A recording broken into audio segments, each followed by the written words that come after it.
Cinema যখন shooting হয় তখন শুটিং করার সময় অ্যাজ এ সিনেমাটোগ্রাফার অনেক কিছু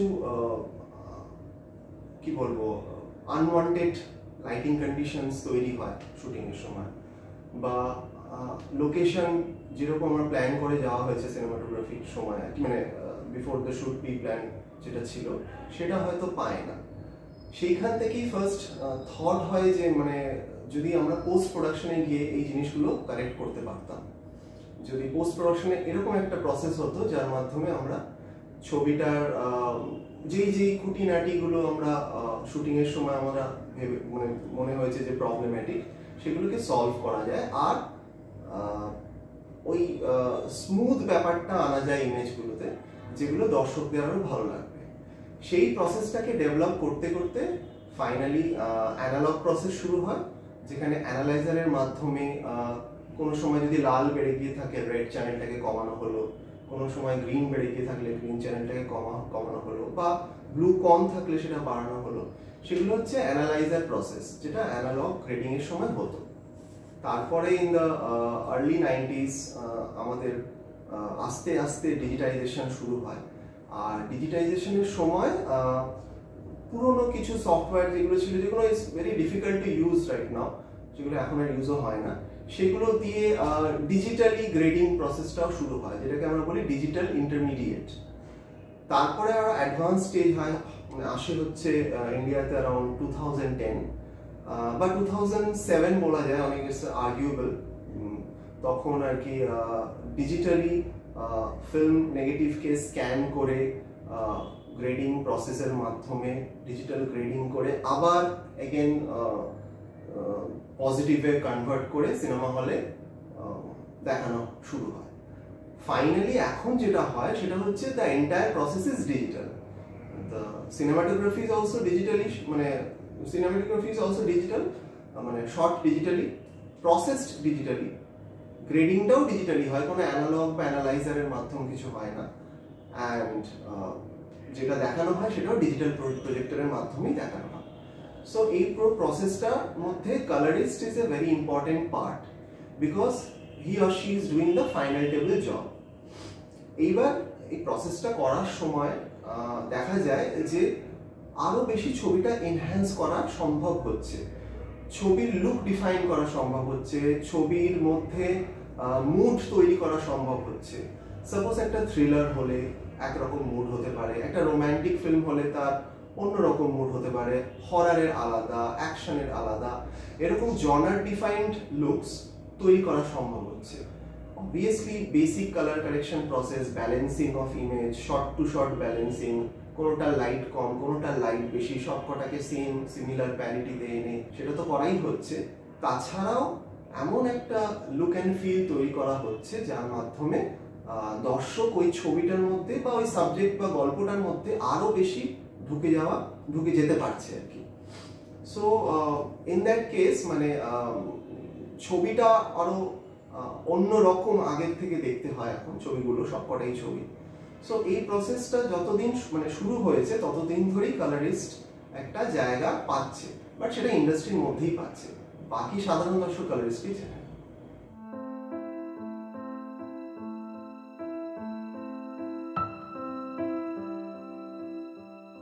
দেখুন, সিনেমাটোগ্রাফার সবসময় দ্য সেকেন্ড ইন লিড, অন্তত আমার হিসাবে মনে হয়, after the director. So second in lead in the sense he is the vice captain of the ship. So obviously he or she has a different space altogether, jeta we all technicians respect. But having said that, like editor, like a art director, like a music director, colorist or color grader jeta age bola hoto, they are also very important part of the feature film making or OTT series making process, because আমার মনে হয় প্রত্যেকটা ডিপার্টমেন্টকে আলাদাভাবে control করে একটা individual team head বা team leader. Image visual ডিপার্টমেন্টটা যেরকম লিড করে হচ্ছে সিনেমাটোগ্রাফার, সেটাকে টেকনিক্যালি তৈরি করা প্রসেসের মধ্যে সবথেকে ইম্পর্টেন্ট পার্ট যার, সে হচ্ছে কালারিস্ট। সিমিলার, মানে যেরকম ঠিক মিউজিক ডিরেকশনটা দেখে হচ্ছে বা মিউজিক পার্টটা দেখে হচ্ছে music director, similarly audio sound designer পুরো ব্যাপারটাকে এক্সিকিউট করে, সিমিলারলি ভিজুয়ালটাও কালারিস্ট এক্সিকিউট করে। এবার obviously colourist is ignored, specially in ইন্ডিয়াতে, আর টু বি প্রিসাইজ কলকাতাতে তো অবশ্যই, কারণ এই কলকাতায় কোনোদিনও তাদের কোনো রকমভাবে সাধারণ দর্শক সেরকমভাবে জানে না। অবভিয়াসলি তারা রেসপেক্ট পায় হচ্ছে সিনেমাটোগ্রাফার্সদের থেকে, রেসপেক্ট পায় কিছু ডিরেক্টরস থেকে যারা সত্যি তাদের পছন্দ করে, তাদের কাজটাকে গুরুত্ব দেয়। আমি তাদের সাথে কাজ করি বলে আমি জানি, তো I really I like them also, because they know our importance. So that passion driven thing is inside us, that actually help us keep doing good job, trying to do good job also. So আমার মনে হয় এটা change হওয়া দরকার, অবশ্যই দরকার, কারণ কি অনেক ইউরোপিয়ান কান্ট্রিজে অলরেডি কালারিস্টরা রিকগনিশন পেতে শুরু করেছে। কালারিস্টদের অ্যাওয়ার্ড সেকশনও হয়, যেখানে শুধু কালারিস্টদের অ্যাওয়ার্ড দেওয়া হয়, প্লাস ইন মেজর কিছু অ্যাওয়ার্ডস আছে যেখানে কালারিস্টদের নমিনেশনও দেওয়া হচ্ছে একটা সেকশনে। আমি আশা করব আগামী 1-2 বছরের মধ্যে এটা শুরু হওয়া উচিত। আমি মনে করি এটা করা উচিত। যদি করা যায় তাহলে অনেক বেশি ইউথ আরো এক্সাইটেড হয়ে এই প্রফেশনটা জয়েন করবে, অ্যান্ড জানবে যে this is also a great career, financially না হলেও ক্রিয়েটিভলি।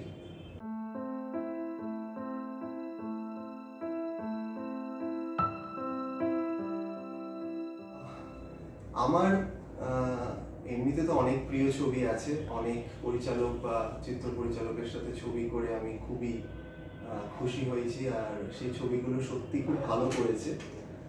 টেকনিক্যালি বলতে গেলে 3টে বলা খুবই মুশকিল, হয়তো 30টাও কম পড়বে, বাট যদি 3টে বলতে হয় তাহলে আমি প্রথম বলবো আদিত্য বিক্রম সেনগুপ্তর জোনাকি। জোনাকি সত্যি একটি এমন ছবি যেটা আমাকে চ্যালেঞ্জের মধ্যে ফেলে দিয়েছিল। অন্ততপক্ষে আমি 1 মাস এই ছবিতে ডেডিকেটেডলি কাজ করেছিলাম। আদিত্য এই ছবির মধ্যে ডেডিকেটেডলি ছিল, আমার সাথে বসেছে, এবং করার সময় ছবিটা আমি বুঝতে পেরেছিলাম যে ইমেজ ওয়াইজ এই ছবিটা একটা মার্ক ফেলবে দর্শকের কাছে, সে যে কোনো দর্শকের কাছে, শুধু কলকাতা বা ভারতবর্ষ নয়, বিদেশেও এটা মার্ক ফেলবে। সেই রকম ভাবেই আমরা কিন্তু এই ছবি করার সময় টেকনিক্যালি অ্যাপ্রোচ করেছিলাম। একটা ইমেজকে আমরা পেইন্টিং এর মতন ট্রিট করেছিলাম। আর আদিত্যর প্রথম আমাকে ব্রিফই তাই ছিল যে this should be the audio visual treat for any audience world wide. তো আমাদের সময় দেওয়া হয়েছে, আমাকে সময় দিয়েছিল আদিত্য ডেডিকেটেডলি। আমরা ইমেজ নিয়েই শুধু কাজ করেছিলাম, অডিওটা আলাদা পুরো রেখে দেওয়া হয়েছিল পরে করার জন্য বা সেপারেটলি ওটাতে মাথা লাগানোর জন্য আদিত্য নিজের সময়টাকে রেখে দিয়েছিল। সো জোনাকি is one of my favourite. আরেকটা বলতে পারি শের দিল বলে একটি ছবি, যেটা সৃজিত মুখার্জির পরিচালিত, তিয়াস সেন চিত্র পরিচালক ছিল ছবির। শের দিল কেন খুব ভালো লেগেছিল আমার কাজ করতে গিয়ে, তার কারণ হচ্ছে Sher Dil was shot entirely in anamorphic lenses. So জঙ্গলের মধ্যে একটা মানুষের জার্নি আমি কোনোদিনও দেখিনি কি হতে পারে, আমি নিজে জঙ্গলে যাইনি কোনোদিনও, তো আমার জন্য বিষয়টা আরো চ্যালেঞ্জিং হয়েছিল। কিন্তু আমাকে জঙ্গলের সেই ম্যাজিকটা দেখাতে হতো in an anamorphic viewing experience. Anamorphic in the sense ছবিটা অনেক ওয়াইড হবে, ছবিটাতে ডান দিকে বাঁ দিকে অনেক বেশি ইনফরমেশন আরো দর্শক দেখতে পারবে, যেটা সাধারণত অন্যান্য ছবিতে দেখতে পায় না। অ্যাসপেক্ট রেশিও ছবিটার আরো অন্যরকম হবে, হলেও সেটা অন্য একটা ভিউইং এক্সপিরিয়েন্স হবে। সেইটাকে আমি ব্যালেন্স করেছিলাম প্রথমে আমার মতন করে, তারপরে সূর্যের আলো যেভাবে সারাদিনে চেঞ্জ হচ্ছে সেই হিসাবে সেটাকে আমি টোনাল চেঞ্জেসগুলো সেরকমভাবে এক্সিকিউট করেছিলাম। সিনেমাটোগ্রাফার আমাকে খুবই হেল্প করেছিল, সৃজিত তো অবভিয়াসলি সৃজিত আমাকে সেই স্পেসটা দেয় কাজ করার জন্য, এক্সিকিউট করার জন্য প্ল্যানগুলো। তো I was very satisfied doing Sherdil. Obviously Pankaj Tripathi is like brilliant, ও কোনো সময় বোর হতে দেয়নি পুরো ছবিটাতে আমাকে কাজ করার সময়। But yeah, the experience was very good while working on Sherdil. This is the second one, and the last but not the least, Hawa, directed by Mejbahur Rahman Shubon. এটা একটি বাংলাদেশি ছবি, খসরু ভাই এটার cinematographer, and this is a pure adventure. ছবিটা আমি 3 মাস সময় নিয়েছিলাম grading করার জন্য, কালার কারেকশন করার জন্য। 3 মাস সময় কেন নিয়েছিলাম সেটার একটা কারণ আছে, কারণ কি আমি অসুস্থ ছিলাম কোভিডের জন্য। তারপরে রিভাইভ হতে হতে আমার শরীর, আমি ইমেজটা রিড করতে শুরু করি ওই সময়। তো আস্তে আস্তে I got into the feature film, and Hawa was an incredible experience. ওর লুক ডিফাইন করতে আমাদের সব থেকে বেশি সময় লেগেছে, লুক সেট করতে, যেটাকে আমরা টু বি প্রিসাইজ বলি। তো লুক সেটটা আমরা অন্তত 20 দিন ধরে লুক সেট করেছি, নানা রকম লুক উই ট্রাইড। ওশান থাকবে, তার মধ্যে কিছু রিয়েল লাইফ ক্যারেক্টার্স থাকবে, তাদের সাথে কমপ্লিমেন্টারি তাদের কস্টিউম সেরকম ভাবে রিয়েল লুকিং হতে হবে, মেকআপ শুড বি অ্যাট পার, কোনো এক্সট্রা মেকআপ থাকবে না, if not in the story সেটা আমরা রিমুভ করব। তো সেই সব জিনিসগুলোকে মাথায় রেখে আলটিমেটলি যখন লুকটা সেট হলো, then we were very happy. Then the main balancing job started, and finally what we have achieved, I mean, we were all very satisfied. আর ছবিটা দেশ এবং বিদেশ থেকে খুবই ভালো রেসপন্স এসছে লুকের জন্য, শুধু সিনেমাটোগ্রাফি অ্যান্ড কালার কারেকশনের জন্য। বাংলাদেশে তো অবশ্যই এসছে, ভারত এবং বিদেশেও এসছে। তো তাই জন্য I am really thankful to the team, entire team, সত্যি, and I am happy for Hawa also.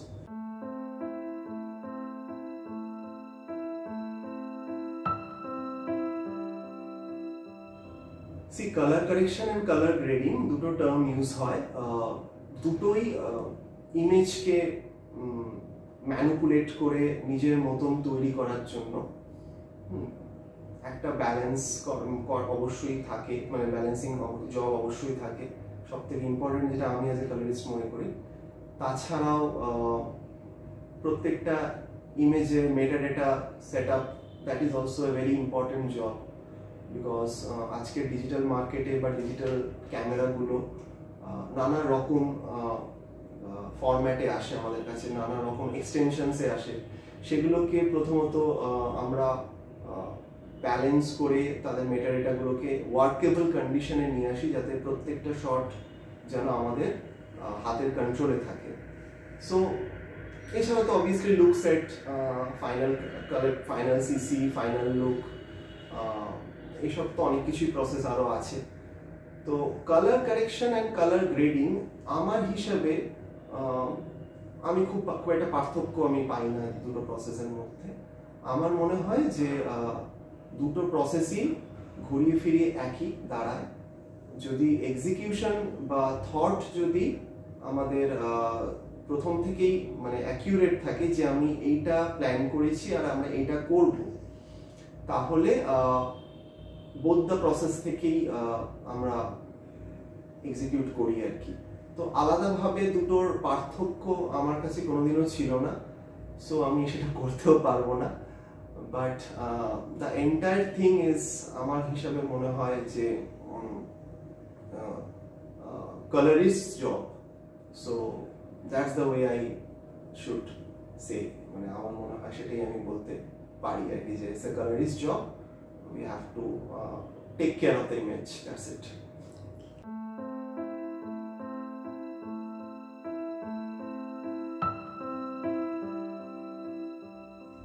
কলকাতার প্রথম তো আমি মানে কাজ শুরু করেছিলাম এজ এ কালারিস্ট কলকাতায়, তার আগে সবাই চেন্নাই বা মুম্বাই যেত কাজ করতে। শুরু করার পরে আস্তে আস্তে অনেকেই কাজটা মানে কাজটার নাম জানে বা কাজটাকে মানে কিরকম কাজ সেটা বুঝতে পারে, তারপরে অনেকেই জয়েন করতে শুরু করে এই প্রফেশনে। এখন বেশ অনেকজন কাজ করে, তারা সবাই মানে নিজের মতন করে ভালো কাজ করছে, যেটুকু আমার নজরে পড়ছে বা যেটুকুনি আমি শুনতে পাই। তাদের মধ্যে পার্টিকুলারলি যদি কারোর নাম নিতে হয় তাহলে একজন বা দুজনের নাম নেওয়াই যায়, যে আমাদের হয়তো একজন হয়তো আমার সাথেই আমার স্টুডিওতে কাজ করে, আরেকজন হয়তো স্টুডিওর বাইরে কাজ করে, অন্য একটি স্টুডিওতে কাজ করে। এরকম দুজন আমার চয়েসে, একজন হচ্ছে পিভি মণিকুমার বলে একজন কালারিস্ট, কলকাতায় কাজ করে। I quite like his job, what he does. ওর একটা ছবিও আমি কিছুটা দেখেছিলাম, অভিযান বলে, Parambrata Chatterjee. So very good. আমার মনে হয় হি ইজ লাইক ভেরি মানে ইনটু হিজ ইমেজেস অ্যাকচুয়ালি, মানে ও জানে কিভাবে একটা ইমেজকে ব্যালেন্স করে দর্শকদের কাছে কিরকম দেখাবো, যাতে দর্শকরা ছবি স্ক্রিপ্টের মতন, মানে যেরকম স্ক্রিপ্ট সেটাকে মাথায় রেখে দর্শক পছন্দ করবে ছবিটা আর কি। সেরকম ভাবে বলতে গেলে আমার পিভি মণিকুমারকে আমার বেশ ইন্টারেস্টিং প্রসপেক্ট লাগে। আরেকজনের যদি নাম বলি তাহলে সেটা সৌমিত্র সরকার। অনেক দিন ধরেই আমার সাথে কাজ করছে এই স্টুডিওতেই, আমার স্টুডিওতেই অনেক কাজ করেছে।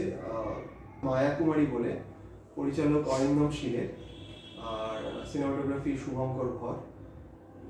বেশ ভালো লেগেছে আমার, ভেরি ইন্টারেস্টিং। মানে he has developed himself a lot in recent years. তো আমার কাজটা সত্যি খুবই ইন্টারেস্টিং লেগেছে। The look and feel is very interesting আমার মনে হয়। তো এই দুজন কালারিস্টের এই দুটো ওয়ার্ক আমার খুব প্রেফারেন্সড।